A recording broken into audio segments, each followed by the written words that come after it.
இது அம்பேத்கர் பூமி, இது பெரியார் பூமி. இந்த மண் பெரியார் மண், அம்பேத்கர் மண். இது பெரியார் மண். தமிழ்நாடு பெரியார் மண். இது திராவிட மண். இந்த பூமி திராவிடர் பூமி. இது வேறு மண், இது பெரியார் மண். இது பெரியார் மண், பேரறிஞர் அண்ணாவின் மண், தலைவர் கலைஞரின் மண். இது தமிழ் மண்.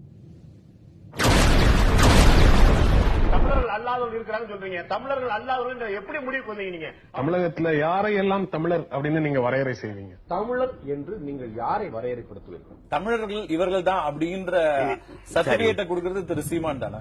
உங்களை பொறுத்த அளவுக்கு தமிழர் அப்படின்னா எப்படி அதை நீங்க விவரிக்கிறீங்க? இல்ல இப்போ நாம் தமிழர் அப்படிங்கறத நீங்க முன்மொழிகிறீங்க. இப்ப கேள்வி என்னன்னா யார் தமிழர் அப்படிங்கறதுல இப்ப நிறைய கேள்விகள் வருது. தமிழர் யார் என்பதற்கான வரையறை என்ன? முன்னந்தோன்றிய நிலத்தில் முகிழ்த்தவர், மூத்த தமிழ்மொழி குணர்வில் மூத்தவர், தென்னன் பாண்டியன் குமரி குடிமயர், திசையெல்லாம் பரந்துலகை அளந்தவர், இன்னரும் இயலிசை நாடகம் யாத்தவர், இந்திய நாவலன் தேயத்து இறைமையர், என்ன வியப்படா இவர்கள் தமிழர்கள்.